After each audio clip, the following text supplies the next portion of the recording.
ఆయన హిందువుగా ఉన్నప్పుడు మల్లయ్య కుటుంబానికి నెలకి 2,000 మిగిలాయి.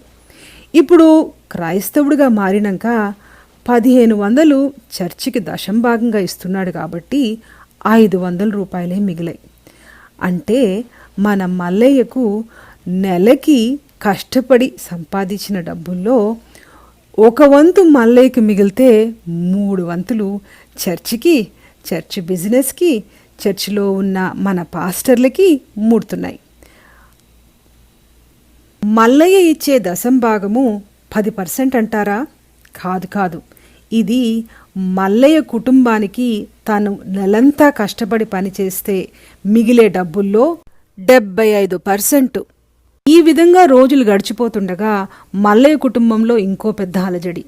ఆయన కుమారుడికి ఒక పెద్ద అనారోగ్యం వచ్చి ఆసుపత్రిలో చేర్చాల్సిన పరిస్థితి ఏర్పడింది.